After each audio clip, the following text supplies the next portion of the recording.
परशुराम जी महाराज आज समझ में आई कि परशुराम जी महाराज का जो अंशावतार हुआ, तो मैं उस दिन ये सोच रहा था कि परशुराम जी महाराज बाद में, इसके बाद में कहाँ गए, क्या हुआ, ये कथा कभी कहीं पढ़ी नहीं। लेकिन कल कथा को सुनने में ये समझ में बात आई कि परशुराम जी महाराज की क्या स्थिति है। भाई भगवान के अवतार है, अंशावतार है, भगवान का अंश है। अब कोई करोड़पति सेठ जो है 10-20 लाख रुपया लेके और किसी सेवक को भेज दे के जा कुछ हमारा नाम प्रचार और वो करिए, और वो सेवक महाराज गए और जाके और उन्होंने कुछ ऐसा करा कि जिसके करने से उन्हें बड़ी बापबाई मिल गई, और बापबाई मिल गई तब तो जो है क्या है, जहाँ जीवन में उन्नति मिले, संपत्ति मिले, मान मिले, तो अभिमान तो बिना बुलाए ही बिल्कुल ऐसे ही आ जाता है कि वो जो है ना बाबा के वहाँ लिखा हुआ था, नारायण दुख सुख उभय,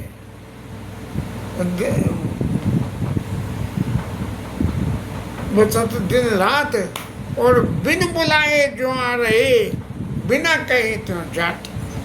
कि जो है दुख और सुख जो है वो बिना बुलाए आते हैं और बिना बुलाए फिर भेजे हुए वापस चले जाते हैं। महाराज ये अभिमान ऐसी चीज है कि ये अभिमान जब आ गया तब उस अभिमान के आने से ये अभिमान बिना बुलाए नहीं जाता है, ये तब जाता है जब इसमें लात पड़ती है।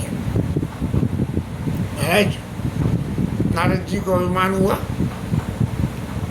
और राम जी को श्राप तक दे दिया, और फिर पड़ी कर दी उनके ऊपर कि जपऊ जाई शंकर सतनामा होइए दे तुरंत विश्रामा।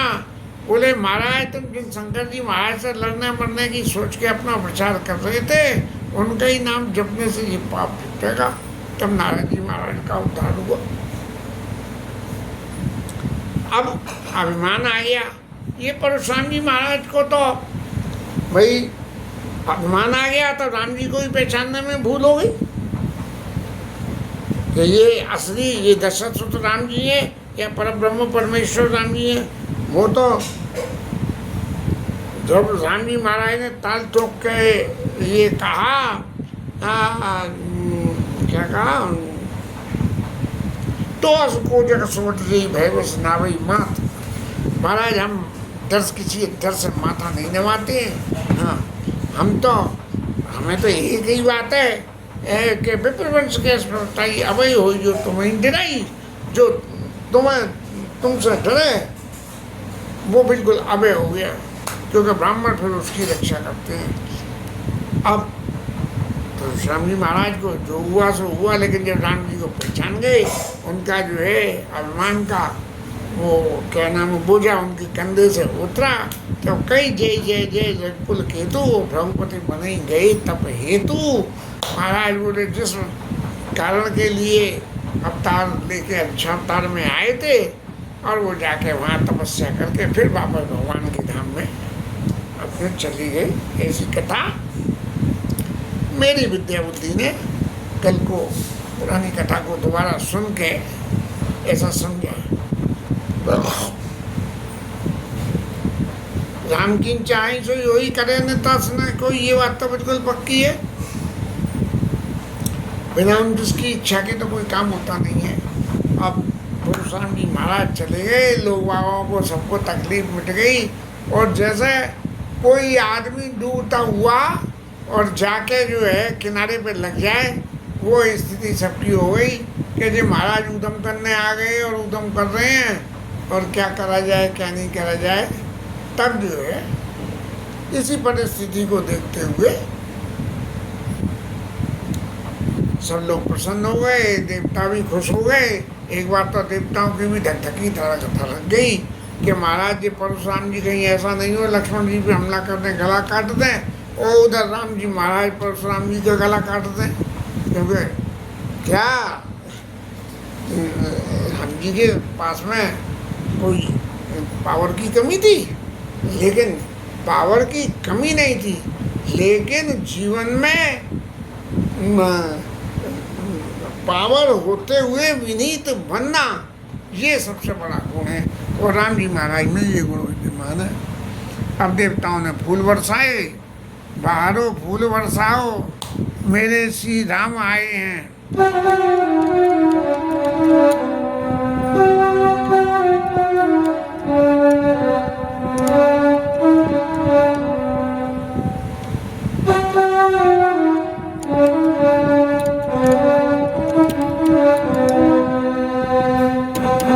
अवध में राम आए हैं।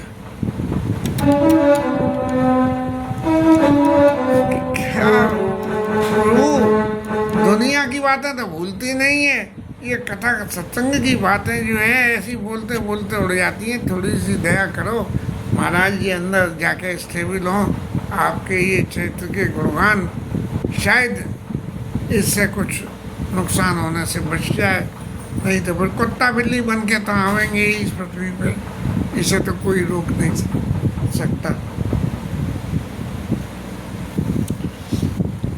अब अति कह गए बाजने बाजे सबई मनोहरा मंगल साजे।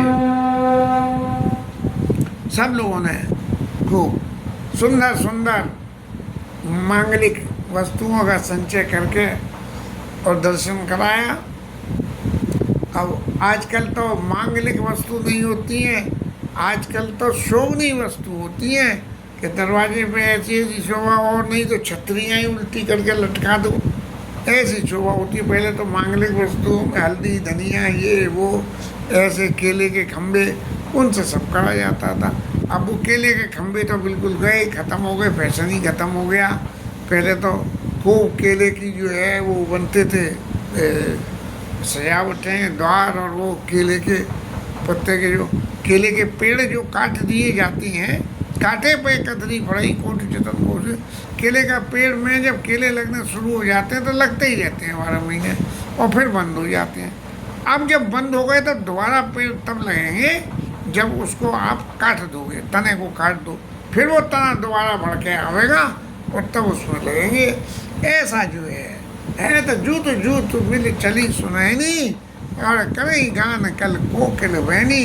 माताओं का तो एक ही काम है कि आनंद बढ़ाने के लिए खूब जोर जोर से जो है नाच गाना करो।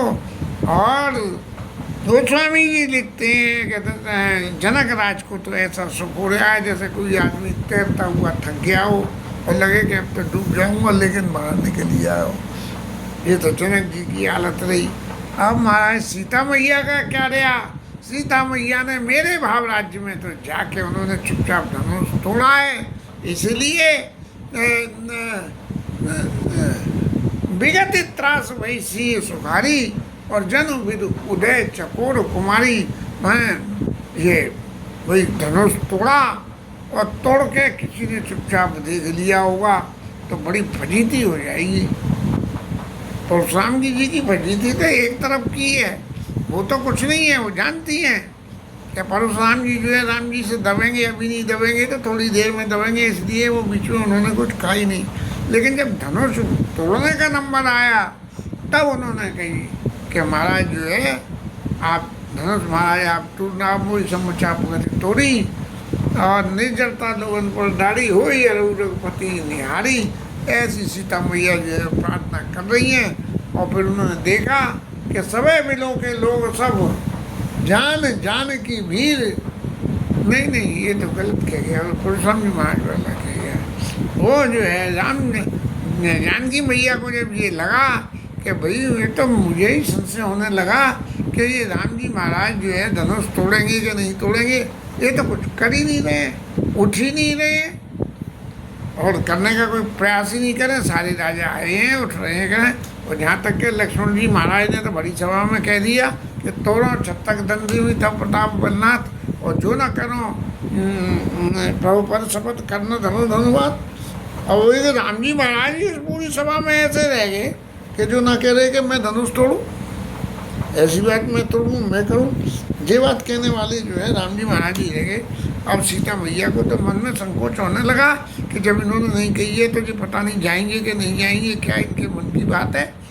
तब जो है उन्होंने लेत चढ़ावत खेचत कारे का उन्हें लखा, देख सो ठाड़े और तेई क्षण मध्य राम धनुष तोड़ा। सब लोगों को एक ही बात लगी कि राम जी ने धनुष तोड़ा, लेकिन तोड़ा हमारी सीता मैया ने। तब विगत त्रास वैसी सुखारी और जन विद उदय चकोर कुमारी। बोले कि अब से तो जी महाराज भी चले गए, धनुष टूटने की फजीती भी खत्म हो गई, और अब जो है ये बात भी पक्की हो गई कि सब लोगों को विश्वास हो गया कि धनुष राम ने तोड़ा है। सुन तुम उठो सिया श्रृंगार करो, अब धनुष राम ने तोड़ा है, धनुष राम ने तोड़ा है, जनकपुर से नाता जुड़ा है। तुम उठो सिया श्रृंगार करो, धनुष राम ने तोड़ा है। तो महाराज जनक जी ने उठ के और फिर कौशिक ऋषि को, विश्वामित्र जी को प्रणाम किया। बोले वाह प्रभु प्रसाद धन भंजेऊ रमा। महाराज कृपा तो आपकी थी और तोड़ा राम जी ने। अब जनक जी को भी ये अंदाजा नहीं लगा कि हमारी बिटिया रानी इतनी सयानी है कि यहाँ तक भी पहुँच सकती है। अखिल ब्रह्मांड नायक की पत्नी और भगवान की आदि शक्ति है, ये सब जानते हुए भी जनक जी महाराज का ध्यान नहीं हुआ मोई, और ये कहा कि प्रभु प्रसाद धनु भंजेऊ रामा। महाराज आपकी कृपा से राम जी ने धनुष तोड़ दिया है, और धनुष तोड़ा है सो तोड़ा है, मोई करते करते कीन दो भाई। मेरे ऊपर तो इतना बड़ा एहसान कर दिया कि मैं तो इतना परेशान हो रहा था कि जो जनते बिनु भट भोग भाई, और तोपन कर होते हूँ न साई के पृथ्वी में बीजी नहीं है तो मुझे प्रण करता ही नहीं, मैं तो इतना दुखी हो गया था। लेकिन यहाँ मोई करते करते कीन दो भाई, एक ने तो धनुष तोड़ा और दूसरे ने परशुराम जी महाराज को तोड़ा, परशुराम जी महाराज को भगाने का इंतजाम कर दिया। अब जब उन्होंने गुरुजी को प्रणाम करा तो गुरुजी ने कहा कि देखो भाई विवाह कैसे होना था। क्या त्रिभुवन जय समेत वेदेही विनय विचार बरई हटित ये घोषणा हुई थी कि हम जबरदस्ती जिसने धनुष तोड़ दिया, तब जो है इसे पृथ्वी आकाश पाताल की चारों तरफ के आशीर्वादों से और जो है हम उनको जानकी का विवाह बिना विचार बरई हटते ही विवाह करेंगे। और अगर वो कहेगा ना भैया मैं तो धनुष खेल खेल में तोड़ा है, मोह ना ब्याह करना, तो बोले करनो कैसे ना ब्याह तो करना पड़ेगा। तब जो है उन्होंने गुरुजी ने भी कहा तू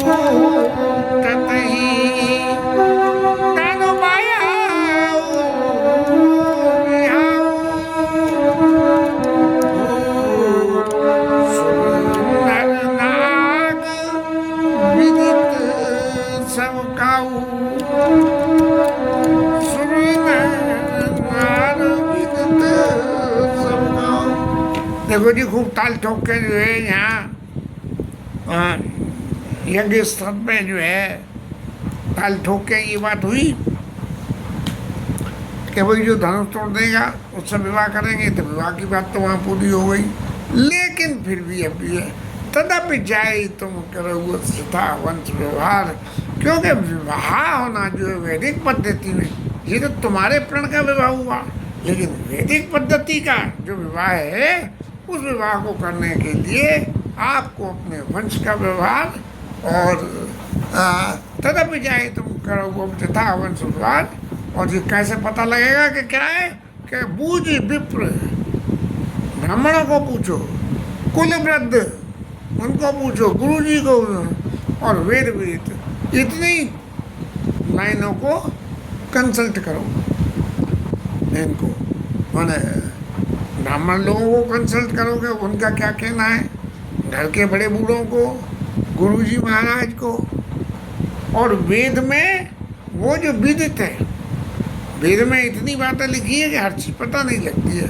वेद विदित आचार्य, वेदों ने जो कहा कि इस तरह से ब्याह कर लेना, रास्ता तो बहुत सारी है। अब गांधर्व विवाह होता है, एक एक वो जो है वो कौन से जबरदस्ती पकड़ विवाह होता है, ऐसे दुनिया भर के विवाह होते हैं। लेकिन वेद विदित आचार जो वेदों ने विवाह का तरीका बताया उसी तरीके को करना है। और ऐसा करने के लिए महाराज सबसे पहले आपको क्या करना पड़ेगा, बोले कि आप कन्या पक्ष के हो तो पहले वर पक्ष के परिवार में जो है उनको आप सूचना दीजिए कि ऐसे ऐसे घटना हुई है और अब आपके पुत्र को हमारी पुत्री से विवाह करना है और आपकी उपस्थिति में, आपकी उपस्थिति में विवाह करना है।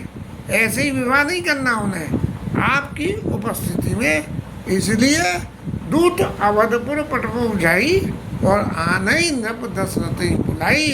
अयोध्या में जो है दूत भेज दो और भेज के उनसे कहो कि महाराज दशरथ को महाराज जनक ने इस बात का निमंत्रण दिया है कि उनकी बिटिया का विवाह आपके पुत्र के साथ में होना है, इसलिए आप सादर आमंत्रित हैं। सब जनकपुर वासियों को बुलाया, नगर की सजावट कराई, सब वहाँ इतना जो ब्याह शादियों में सब कुछ होता है आजकल जितना होता है वो तो होता ही है, लेकिन उस वक़्त तो क्या कितना हुआ होगा इसकी कोई कह नहीं सकता है।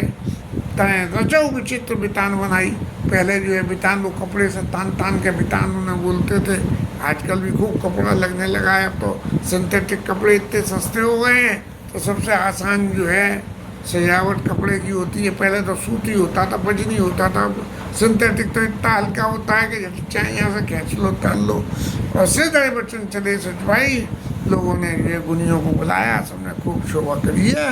हरित मनिन के पत्र फल परम राग के फूल रचना देख विचित्र मन में चिकर भूल। हरी मणियाँ लगा के माँ सब काम प्रेशस स्टोनों से कर दिया उन्होंने और बिल्कुल ऐसे लगे जैसे असली। अब ब्रह्मा बाबा ऊपर से देख रहे हैं, रचना देख विचित्र थे मन बिरन चिकर भूल। ब्रह्मा बाबा ये भूल गए कि बोले भैया मैंने तो ये चीज़ बनाई नहीं है, फिर ये यहाँ कहाँ से आ गई, ये कैसे बन गई। इस तरह का जो है आश्चर्य वहाँ पैदा हुआ। देवताओं की मूर्तियाँ हर खम्भे पे लगाई गई। अब ये यहाँ आजकल स्मार्ट सिटी के चक्कर में दीवारों पर जो लीपा पोती हो रही है उनमें तो कैसी कैसी शक्लें बनाई जा रही हैं कि जिसका कोई शुमारी नहीं है, जो कोई संदेश नहीं देते हैं। लेकिन यहाँ तक यहाँ सूर्य प्रतिमा खम्बन गढ़ काढ़ी और मंगल द्रव्य लिए सब ठाड़ी। देवता लोग जो है मंगल द्रव्य लेके खड़े हुए हैं राम जी के विवाह के आनंद के लिए और चारों तरफ चौक पुराए गए और सहज सुंदरता में मैं सजाने के लिए। ऐसा नहीं है क्योंकि भैया यहाँ से सजा दिया बोले अभी सस्ते पे होगा कोई नहीं निकलेगा।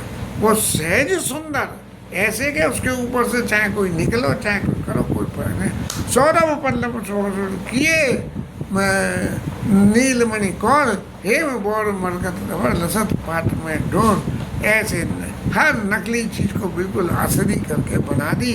और उसमें ये छोटे से छोटे घर के में भी जो शोभा थी, जैसे राजा जनक के महलों में शोभा थी, ऐसी शोभा जो है पूरे इसमें क्या नाम है जनकपुर में। जनक भवन के शोभा जैसी गृह गृह प्रतिपुर देखिए तैसी। हर घर में वैसी शोभा थी, ये पता ही नहीं लगे कि राजभवन कौन सा है और मंत्री भवन कौन सा है और संतरी भवन कौन सा है। और लेकिन सबसे बड़ी बात क्या थी कि जो संपदा नीच गृह शोभा, जो अत्यंत सेवा भाव करने वाले जो है 4 नंबर वाले जो थे उनके घर में जो शोभा थी उसे देख के इंद्र महाराज भी जो है आश्चर्य में पड़ गए कि ये तो मेरे यहाँ भी नहीं है। अब यहाँ जो गोस्वामी जी की अपनी प्रवृत्ति है कि उस अतिशयोक्ति अलंकार का उपयोग करो कि उससे आगे कुछ कहने को रह ही नहीं जाए। और फिर उसका एक रीज़न इन्होंने निकाल दिया कि बसाई नगर करी कपट नारी मनवे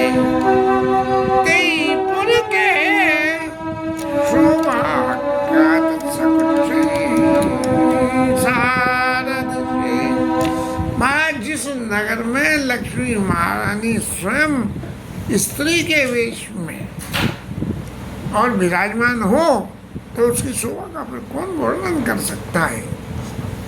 नारायण दूत अवधपुर भेजे गए और दूतों ने अवधपुर में जाके और वहाँ दरवाजे पे ढोक लगा और अवधपुर को देख के हर से नगर बिलो के सुहावन मैंने अयोध्या की जो अपनी शोभा थी उसको देख के जो है बड़े प्रसन्न हुए। बोले हम तो सोच रहे थे हमारे जनकपुर में ही शोभा हो रही है, यहाँ तो यहाँ भी खूब शोभा है।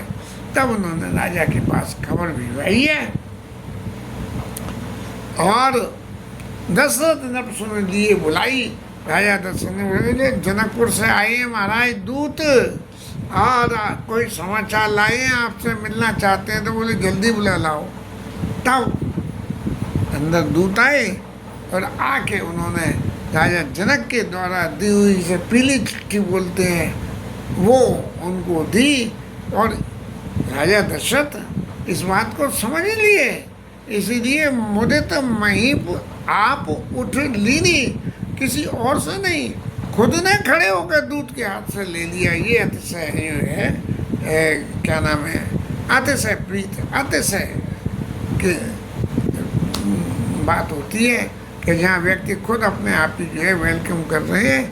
और पढ़ते जा रहे हैं कैसे, बारी विलोचन वाचन पाती पढ़ रहे हैं, धीरे धीरे पढ़ रहे हैं और आंखों में उनके अश्रुधार बह रही है। बोले क्या हो रहा है? बोले तब वशिष्ठ बहुविधि समझावा नृपसंदे नाश क्यों पावा। विश्वामित्र जी लेने आए थे तब वशिष्ठ जी ने समझाया, बहुविधि समझा, ये समझाया कि देखो बहू घर में कैसे आवेगी, इनके संग भेज दोगे तो बहू भी आ जाएगी। तब जो है उस बात को देख के बारी विलोचन वाचत पाती पुलक गाता ही वर्षाती। राम लखन उड़ कर और चिट्ठी, राम जी लक्ष्मण जी के गुणों से भरी पड़ी थी वो चिट्ठी और रह गए कहते न खाटी मीठी। बस जैसे कोई मुंह में कोई बढ़िया चीज़ रख के और होठ बंद कर लो ऐसा स्वाद आ जाए, उस स्वाद को जो है और फिर दोबारा से पत्रिका को वाँची और फिर पढ़ी और फिर आनंद लिया। तभी तक जो है खबर फैली कि जनकपुर से दूत आए हैं और पत्री लाए हैं और राजा कुछ बता नहीं रहे हैं। इसीलिए जो है भाई भरत सहित तो भाई शत्रुघ्न जी और भरत जी वहाँ आ गए हैं और बड़े संकोच से पूछ रहे हैं कि तात कहाँ से पाती आई। महाराज ये आप कुछ बोल तो रहे नहीं हो, ये मुंह में लड्डू रखे जैसे आदमी आनंद लेता है स्वाद का, ऐसे आप आनंद ले रहे हो। तो आप एक बात तो बता दो हमें कि कुशल है प्राण प्रिय बंधु दो, आई कहो किसने सुनी सने साने बचन बाची महाराज। ये तो बताओगे कौन से देश में? पिताजी आप बताइए तो सही, और कुशल तो हैं। अब क्या उन्होंने कही है कुशलता मैं अपने मुंह से क्या कहूँ। तो उन्होंने जो है वो पूरी की पूरी चिट्ठी की पत्री बांटना शुरू कर दिया।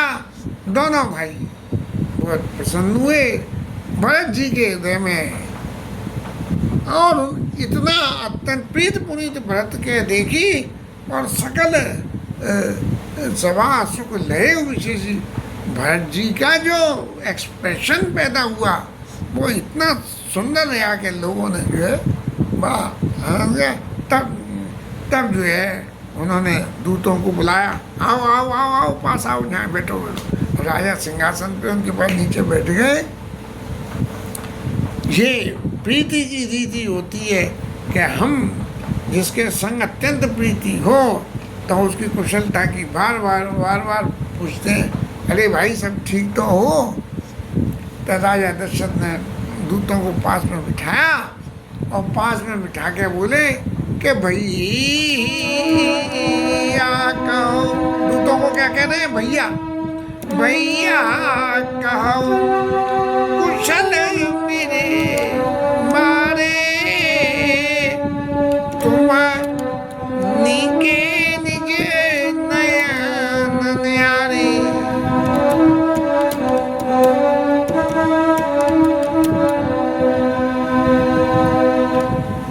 भैया मेरे पुत्र कुशल तो हैं, हालांकि सभी चिट्ठी में सब लिखा हुआ है, लेकिन फिर भी पूछ रहे हैं प्रीति की रीति में। बोले तुमने देखा है उन्हें, और अपनी आंखों से ही देखा है ना, किसी की सुनी हुई बात तो नहीं बता रहे हो। ये अतिशय प्रेम में रहा भैया का वो कुशल मेरे बारे, और तुम नहीं कहने जी नैन ने हारे।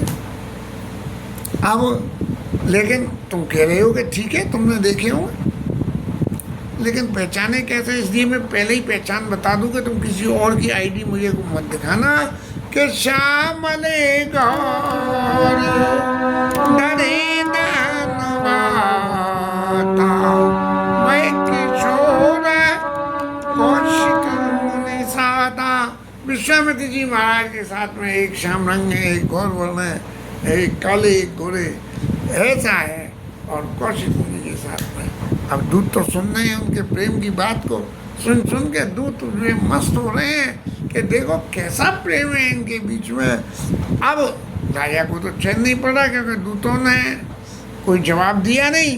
राजा के प्रेम की बात है, राजा के आगे बोले कौन, भले ही चाहे पास बिठा लिए, लेकिन ऐसे कैसे बोल रहे हैं जब तक आज्ञा न देंगे हाँ अब तुम बोलो, जैसे कोर्ट आदेश देती है, ऐसे जब तक नहीं हो।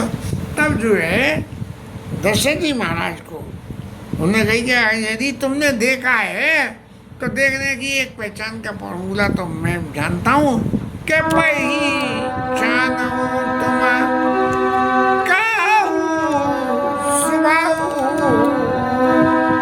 प्रेम विवश पुनि पुनि कराओ। राजा बार बार कह रहे हैं, कह रहे भैया तुम उन्हें पहचानते हो तो उनकी कुछ ऐसी बात बताओ जिन बातों को देख के कह रहे हो तुम पहचानो, तुम कहो सुभाऊ और प्रेम विवश पुनि पुनि कहराऊ। बार बार जो है राजा उनसे कह रहे हैं कि यदि हो तो तुम उनका स्वभाव बताओ।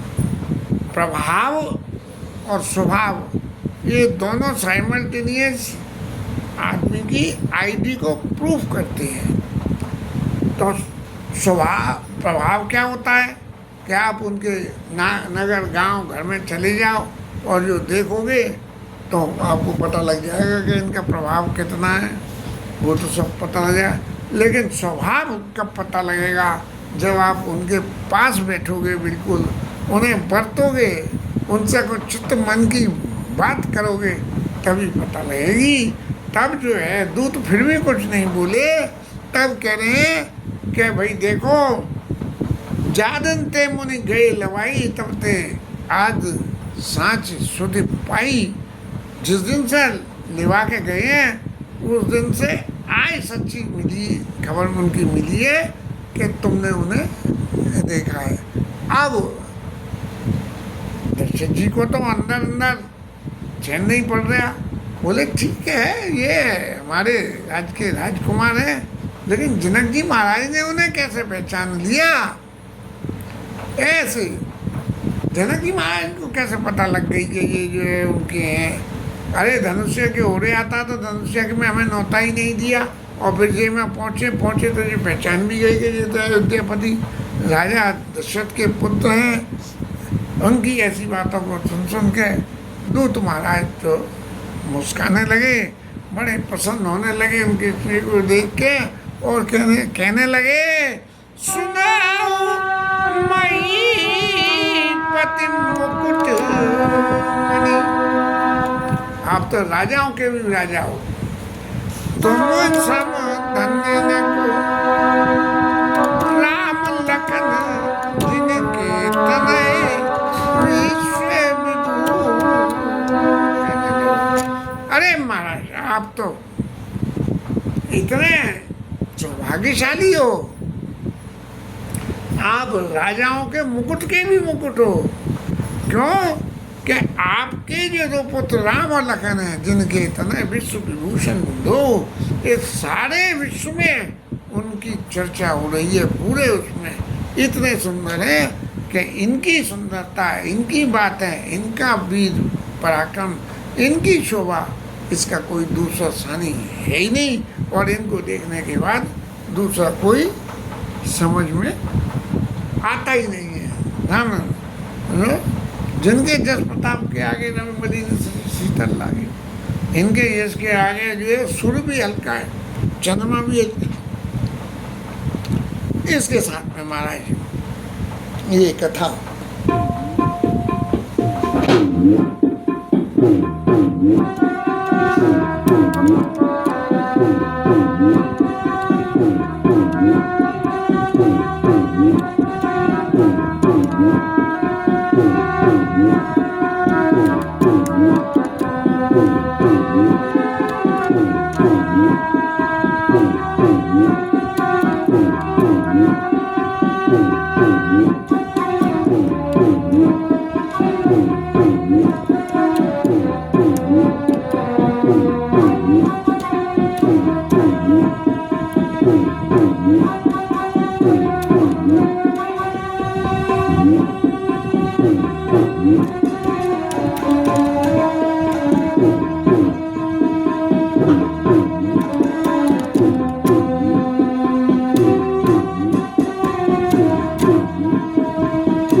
पवन सुत हनुमान उमापति महादेव की रानी राधा रानी जय जय श्री